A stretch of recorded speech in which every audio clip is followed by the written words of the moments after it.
महात्मा बुद्ध की अमृतवाणी बौद्ध धर्म के संस्थापन महात्मा बुद्ध की अमृतवाणी में जीवन से सारे कष्टों के निवारण का सूत्र छिपा है।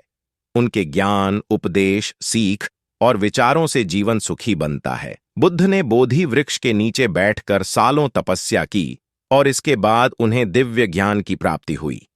इस तरह वे सिद्धार्थ गौतम से भगवान बुद्ध बन गए। गौतम बुद्ध के जीवन से कई प्रचलित कहानियां जुड़ी हैं, लेकिन इस कहानी में हम जानेंगे अमृत खेती के बारे में। जी हां, ये एक ऐसी खेती जिसमें न ही हल की जरूरत होती है, न बैल की और न ही किसी बीज की। इस कहानी में गौतम बुद्ध ने अमृत खेती के रहस्य के बारे में बताया है। अमृत की खेती की प्रेरणादायक कहानी। तो चलिए पहले कहानी सुनते हैं। गौतम बुद्ध एक बार भिक्षाटन करते हुए एक किसान के द्वार पहुंचे। भिक्षुक को अपने द्वार पर आया देख किसान ने उपेक्षापूर्वक कहा, मैं दिन भर कड़ी मेहनत करता हूं और स्वयं हल जोतता हूं और इसके बाद अपना पेट भरता हूं। आपको भी हल जोतना चाहिए और बीज बोना चाहिए, इसके बाद मेहनत कर खाना खाना चाहिए।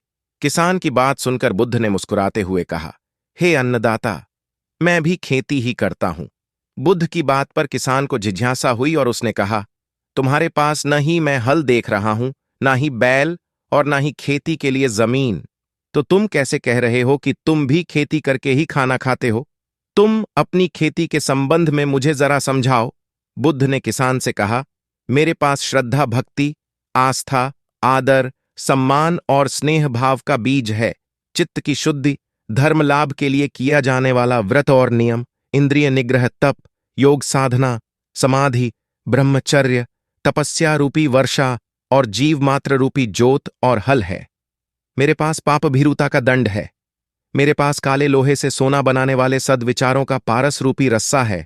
स्मृति और जागरूकता रूपी हल की फाल और पेनी है। बुद्ध बोले, मैं वचन और कर्म में संयत रहता हूं।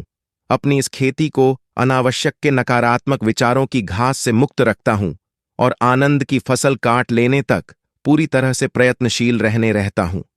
प्रमाद के ही कारण आसुरी वृत्ति वाले मनुष्य मृत्यु से पराजित होते हैं और अप्रमाद यानी संत प्रवृत्ति वाले ब्रह्मा स्वरूप अमर हो जाते हैं। यही अप्रमाद तो मेरा बैल है, जो बाधाएं देखकर भी कभी पीछे मुंह नहीं मोड़ता। वही मुझे सीधा शांतिधाम तक ले जाता है। इस तरह से मैं भी तुम्हारी ही तरह किसान हूं और अमृत की खेती करता हूं। किसान बुद्ध की बातें सुनकर बुद्ध के चरणों में गिर गया। बुद्ध, मुझे क्षमा करें, मैंने आपको भला बुरा बोला।